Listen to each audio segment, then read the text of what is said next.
Добро вечер, отворено студио 1 ТВ. Јас сум Сашо Ордановски, вашиот понеделнички водител. Утре со вас ќе биде колегата Чомовски.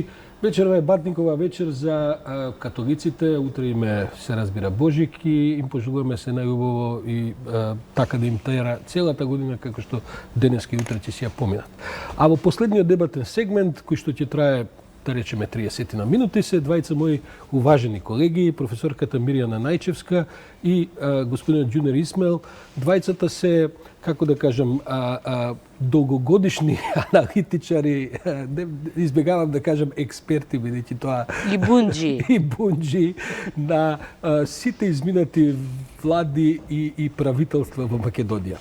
Доаѓаме до крајот на 2018 година, година во која што може да се каже дека се заокружи барем една година од новата влада. Ајде, предходните 3-4 месеци беа пред тоа, нели и 6 беа во една конститутивна фаза и така натаму, и може да е редно малку да ја сумираме таа година. Деновиве траат разноразни сумарни брифинзи. Вчера имаше господинот Бујар Османи, за утре е закажан господинот Заев, се прават брифинзи, се најавуваат следните години. Мислам дека и господинот Анѓушев тој истото ќе го прави. Вечерва беше тука и Оливер Спасовски и така натаму.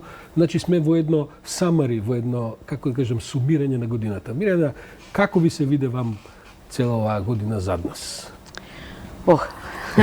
На крајот на годината, а на почетокот на новата година, некако се прашуваш дали е добро да бидеш премногу критичен или е подобро да бидеш малку пооптимистичен и слично. Она што мене ме радува е што почнуваме да заокружуваме години на управување од една политичка структура без да се најавуваат вонредни избори. Да ви кажам, малку се умори државата од вонредни избори и јас уште од многу одамна велам дека секоја владеачка структура треба да добие шанса да го истера минимум еден мандат цел без избори, заради тоа што изборите не само што представуваат прекин на владењето, на управувањето и на терањето на политиките, туку и го изместуваат фокусот, вниманието на граѓаните од она што представува решавање на нивните проблеми, го насочуваат кон она што представуваат желби, барања, меѓутоа и ветувања на одредени политички структури. И затоа мене ми се допаѓа што истеравме горе-доле една стабилна година, независно од сите премрежија кои што се случува и слично. И јас да ви кажам, се надевам дека ќе истераме уште минимум 2, за да можеме да го заокружиме целокупниот мандат и врз основа на еден заокружен 4 годишен мандат на една политичка структура да дадеме завршна оценка што се направило, како се направило, што е лошо, што е добро и да почнеме наместо со рушење на она што го правеле предходниците и почнување цело време од нула, со надградување на ново и ново, па белким негде ќе стигнеме. Ѓунер, очекувањата се оствариле ли твои за оваа година? Или нешто се потврди, негдека се надмина? Очекувањата ми се остварија со оглед на тоа што не рушевме тоа што предходниците направија, бидејќи тие срушија се. За среќа, оваа гарнитура почна од нула и подолу од нула и сега се разбира со сите тие премрежија, со се она што не се случуваше годинава. Јас сум задоволен пред се заради тоа што поминавме таа прва фаза, така да се каже ургентна фаза на туку што угаснат пожар. Дојдовме во ситуација земјата да биде управувана од една структура која што е резултат на избори во кои што сепак прстите ги имаше замешано и предходната гарнитура и затоа ја имаме оваа вака прилично амбивалентна ситуација, како што имаме и амбивалентни чувства за секојдневието, се разбира. Но во крајна линија, да, точно ова што го вели Мирјана, владата треба да ги издржи уште следните 2 години и нешто, за да после тоа навистина можеме да сумираме, да направиме еден граѓански сумарум вистински. Значи, ова беше, вака беше и така натаму. Сега сме на половина пат од она што се вика ослободување, бидејќи, да не заборавам, да ве подсетам дека според Прибе, фамозниот Прибе, ова беше заробена држава. Сега да се надеваме дека е делимично или еве да речеме во известна смисла ослободена држава, не е до крај. И на тоа треба да знаеме. Ние обично кога сумираме години во политичка смисла, главно се занимаваме со власта. Што е со македонската јавност? Има ли помак во таа јавност? Еве, колку за пример денеска да речеме, пратениците се повлекуваат предлогот на законот за после завршување на мандатот да си бидат вработени во државата. Може да се каже дека на неколку пати заради некаков јавен притисок се правеа чекори корекции во политиките кои што инаку на кои не бевме навикнале пред тоа. Има ли зрење во јавноста? Дали јавноста паралелно оди со целата оваа промена за која говори и Значи има зрење и кај јавноста и кај владеачката структура во однос на тоа што значи слушање на јавноста. Меѓутоа, она што е во моментов се уште проблем и за кое што ќе ни треба изгледа малку повеќе време додека го надминиме, тоа е преминувањето од реактивен кон проактивен однос во процесот на донесување на одлуките. Сега во моментов власта не ги прашува многу граѓаните, иако има некои формални јавни дебати и слично, меѓутоа уште не е научена претходно да се консултира со граѓаните, меѓутоа сме до она ниво кога реагира, кога ќе има притисок. Значи го имаме тој реактивен однос, односно јавноста која ќе се побуни и слично, власта се повлекува. Дали тоа повлекување е моментално или подолготрајно, не е важно, меѓутоа главно реагира.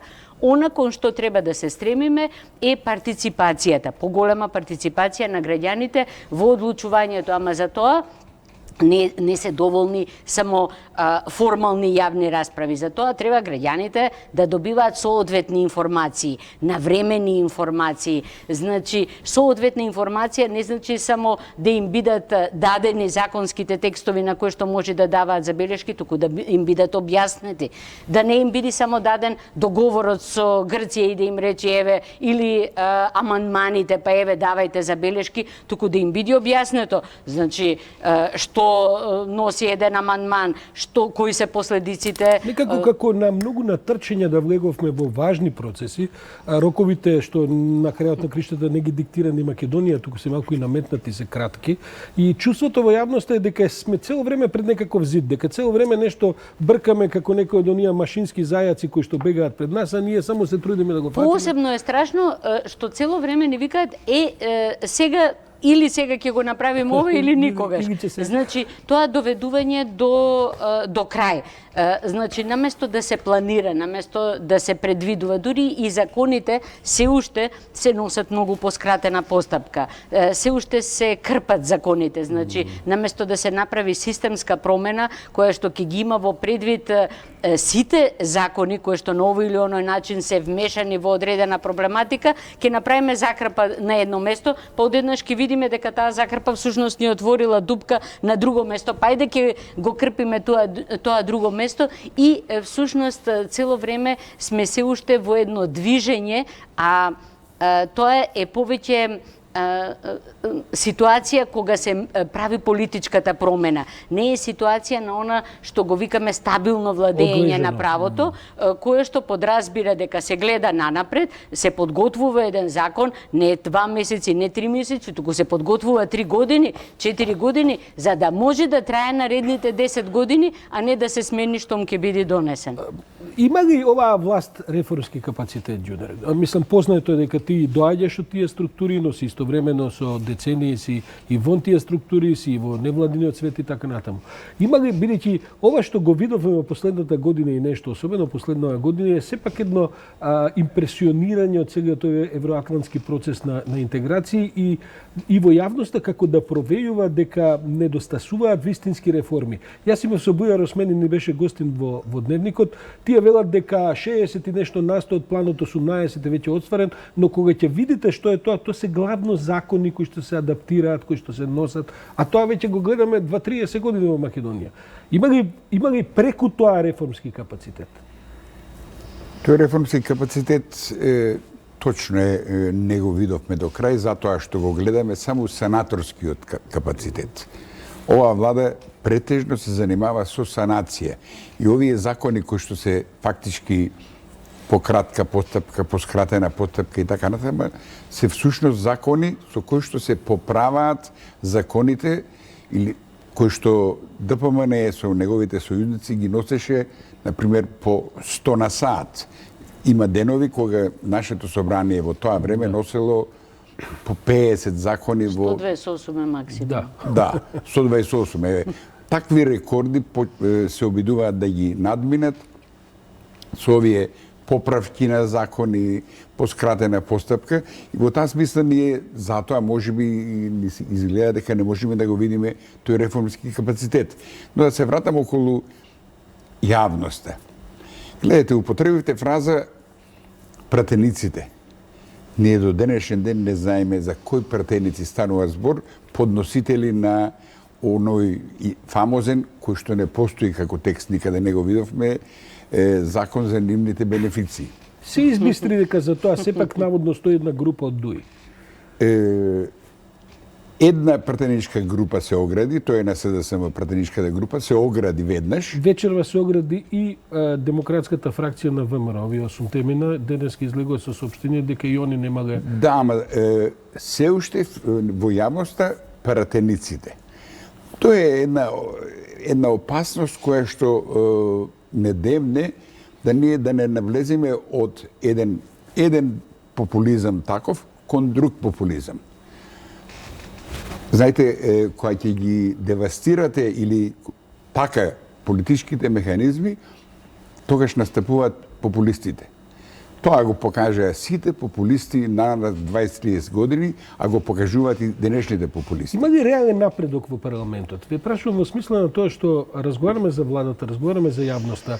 Јас неодамно излегов со една теза дека има еден помак од плебисцитарна во некаква парламентарна демократија, повеќе каде што во парламентот веќе мораат да се водат реални дебати, ние тоа го викаме пазарење со некаков и така натаму, но не е тоа веќе ситуација во која што само ќе се наложи и се дигаат раци и сите под Сега команда. имаме ние хибриден парламент, да се разбереме. Овој парламент е резултат на изборите од 2016 година декември. Значи, од избори во кои што, реков пред малку, прстите се уште ги имаше МВР, ВМРО, во еден дел, видовме, се уште тогаш... Или да го цитирам Заев, никој не ме праша како од 49 пратеници стигнав до 80 мнозинство. Имено, се затоа жалеше тој во една хибриден емисија кај Васко парламент, Попетрески. и тој парламент ќе функционира барем до 15 јануари така како што функционира. И Со сите изненадувања кои што може да ни бидат приредени и за среќа главната цел која што е избрана тој парламент што ќе треба да ја артикулира на 15 јануари е тоа гласање закажано, е нешто кое што се разбира.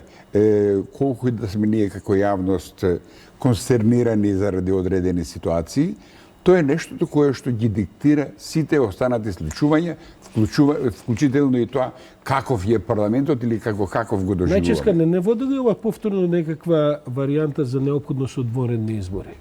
Веќе овој парламент е ова како што го опишува Исмаил е токму таков, еден недоквакан, недопраен, еден правен заради лабораториските експерименти на претходната власт, во која што и така натаму. Дали од кога ќе се направи оваа историска, на тоа ќе се навратиме? Дали можеби не треба да дојде сега до нова проверка и до некаков нов стабилен парламент наместо овој кој наследува? Јас сум против тоа.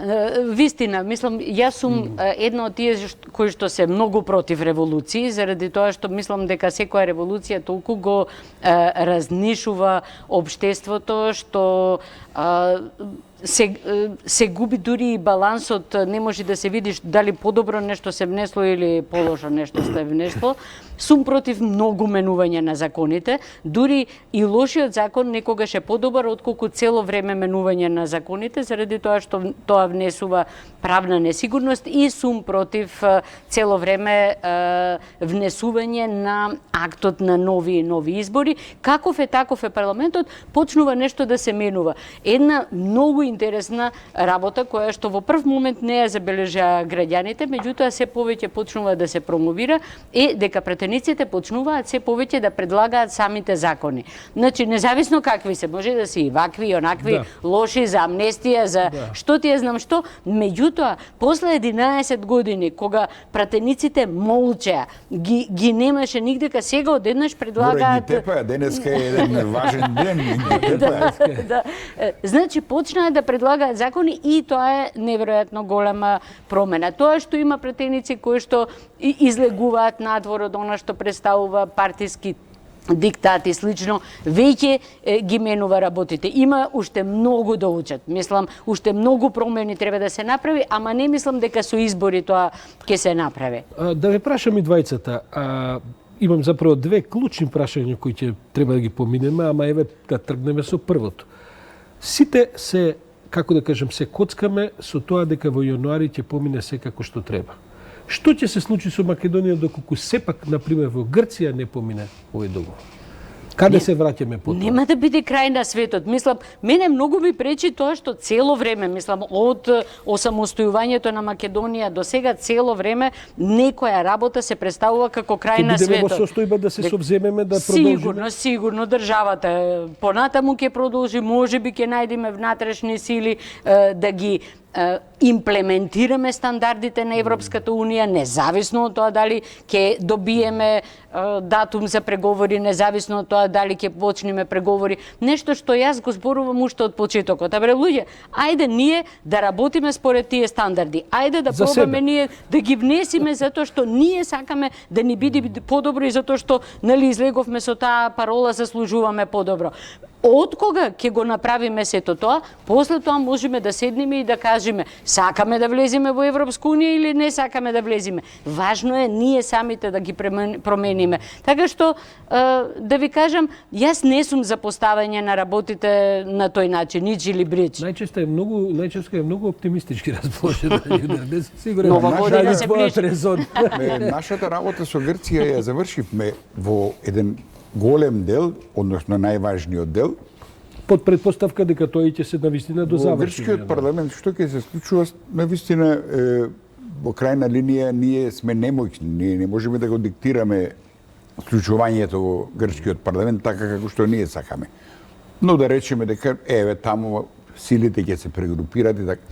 Јас потполно се слагам со ова дека ние фактички верификацијата на нашето однесување ја добивме во однос на Грција, зборувам. Договорот е на маса, потпишан, признаен, запознаени се сите кои што требаше да бидат запознаени. Во јануар секако ќе уследи поканата официјалната за членување во НАТО и нашиот пат ќе продолжи, дај Боже, на овај начин како што сугерира Милијана. Значи, дај да се видиме во нашиот двор што се можеме и што се мораме да направиме.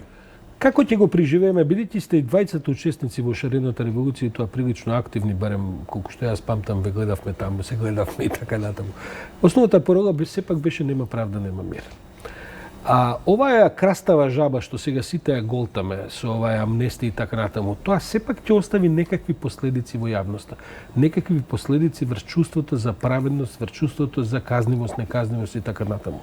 Мирена ќе го преживее, дали е доволно зрела македонската јавност да го преживее ова, бидејќи сите говориме за некој повисок интерес и така натаму, од друга страна повторно и се провнува една прилично долга вака, како кажам, парада на рушење на правната држава. Доколку амнестијата е изолиран акт, политички акт, кој што е направен со многу јасна цел, со многу јасен мотив и многу јасен очекуван резултат, мислам дека јавноста без проблеми ќе го голтне. Она што не може да го голтне јавноста е доколку амнестијата е дел од сеопшто невладење на правото. Значи, доколку оваа владеачка структура внесе многу елементи на прекршување на правото, доколку оваа владеачка структура не успее на тој начин да ги направи реформите, за луѓето да ја почувствуваат во секојдневното живење правната сигурност, во тој момент и амнестијата станува само дел од еден поголем хаос и тогаш не може да биде голтната.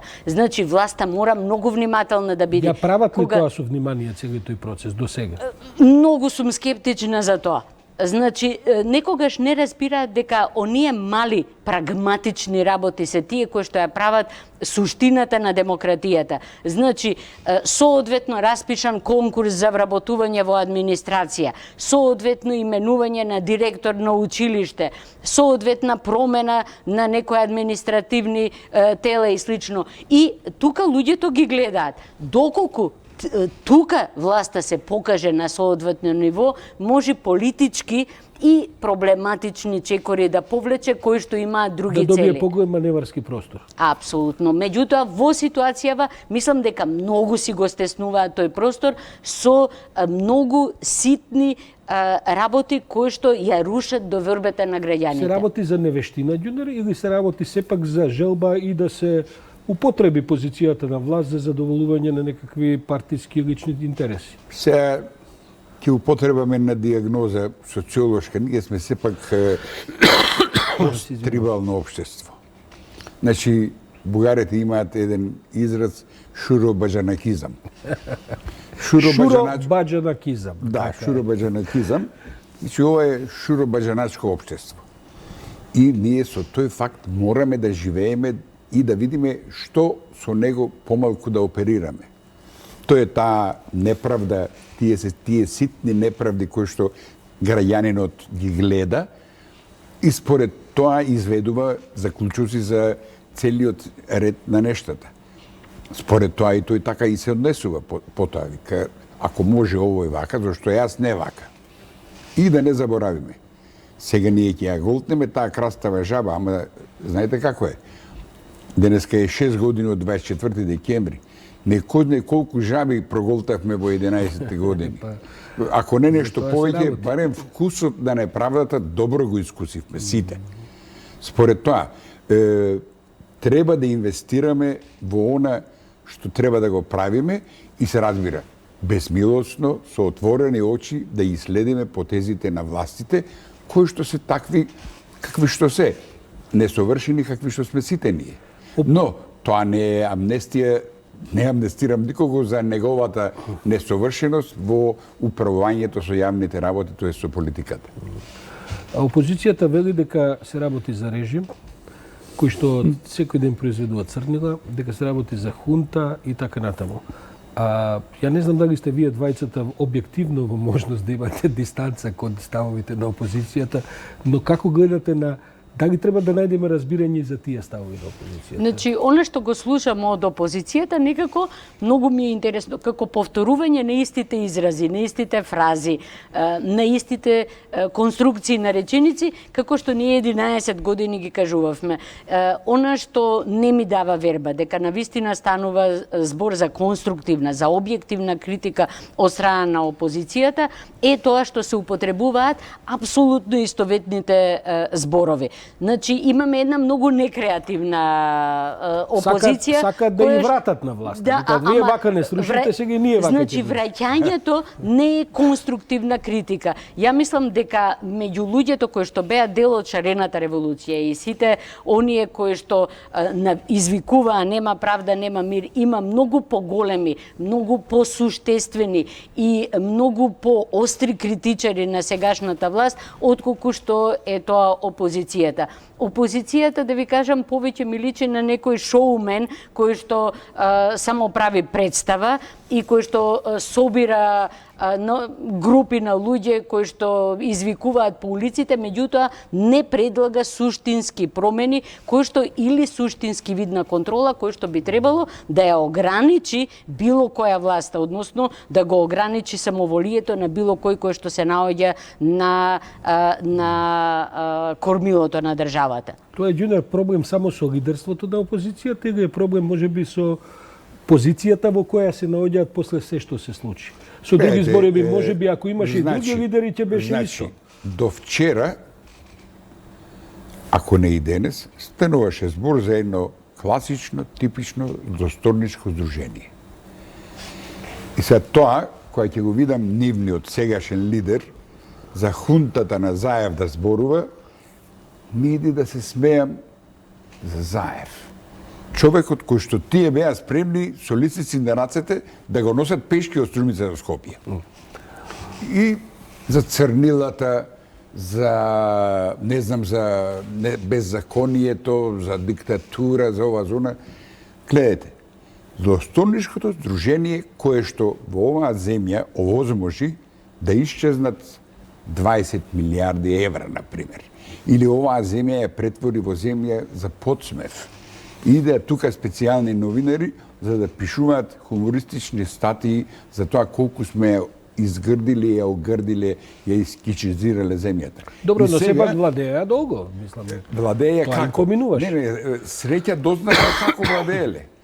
Диктатурите знаат да владеат долго, да се разбереме. Не ли ве загрижува помалку ситуацијата во која што многу од работите кои се одвиваат се потпредни на заев?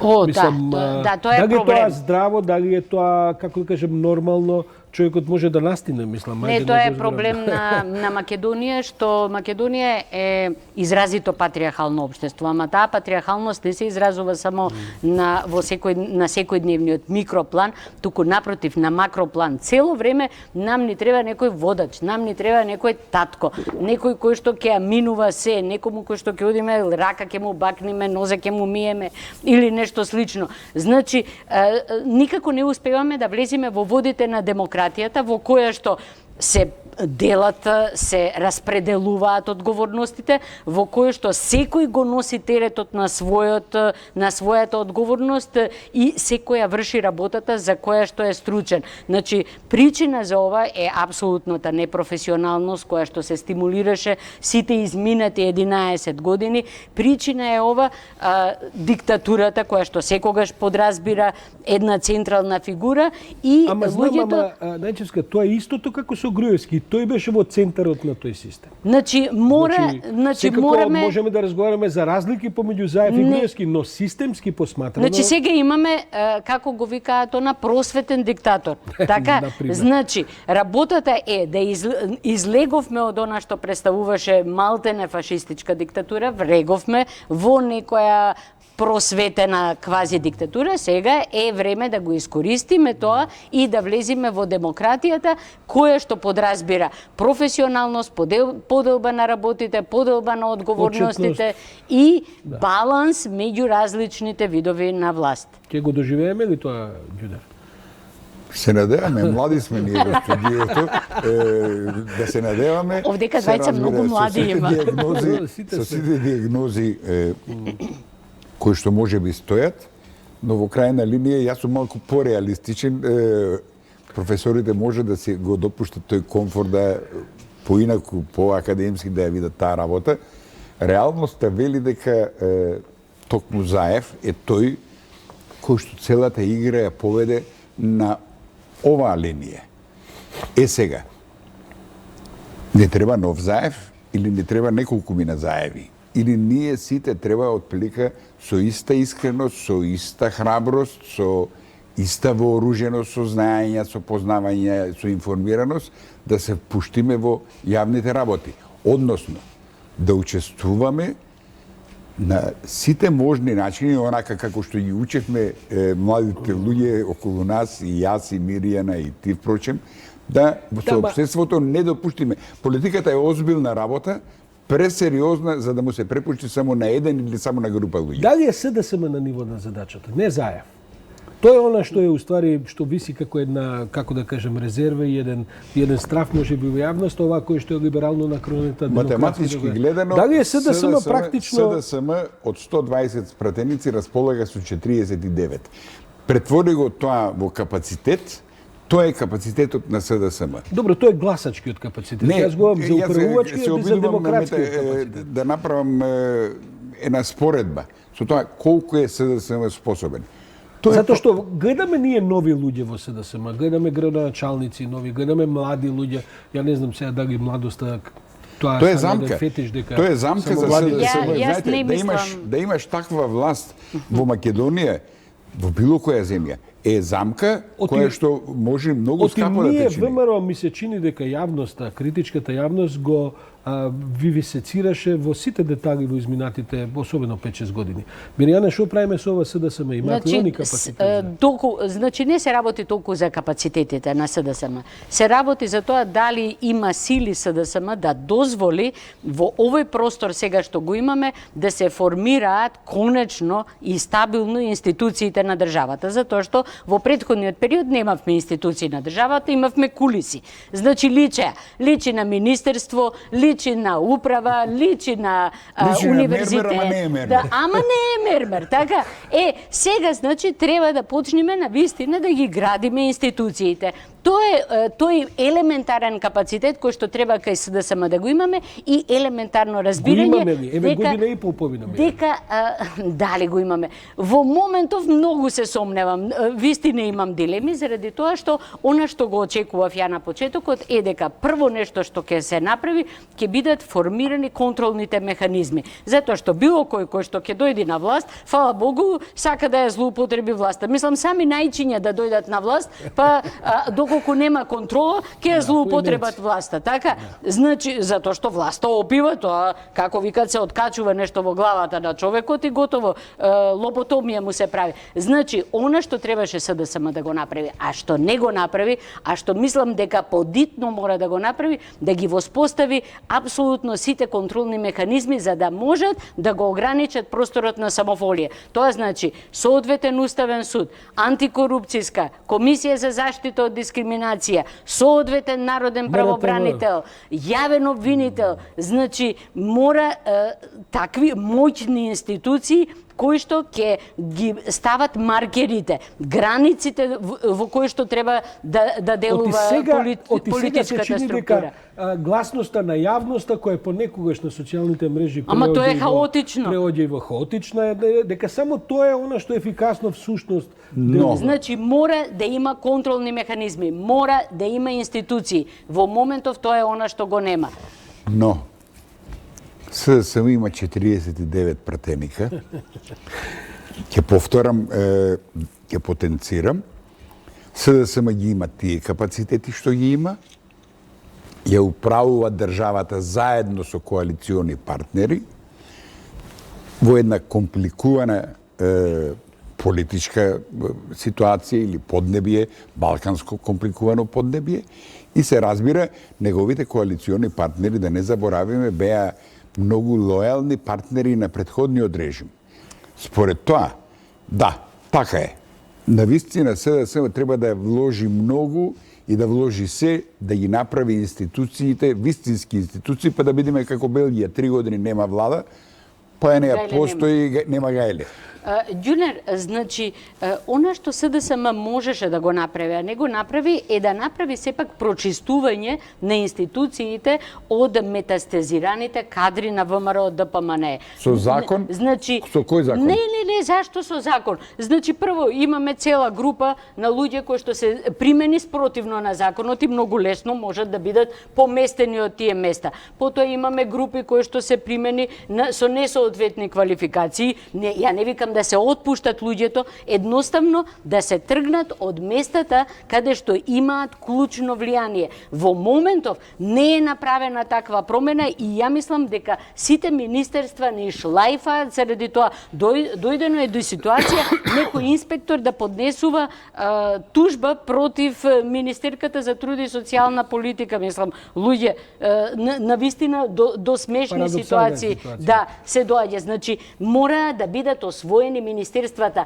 не на ниво на министри, не на политичко ниво, туку на административно, на професионално ниво. Ќе беа обвинети за партизација нова. Не, ама баш затоа, значи професионалноста се постигнува со тоа што даваш однапред критериуми, правила, процедури. Врз основа на тие критериуми, правила, процедури вршиш промена, а не со носење на свој партиски кадри. Се чини дека они не влегува многу подготвени во целиот процес. Изгледа дека потрошија многу енергија на рушење на претходниот режим, беа сконцентрирани со месеци и со години, а кога дојдоа на власт, како да не беа баш со точен план што треба прават. Тоа е имено еден од поголемите проблеми кои што сега ние како граѓани го чувствуваме. Имено, не го гледаме ентузијазмот, како да кажам, просто агресивноста со која што шетавме по улици.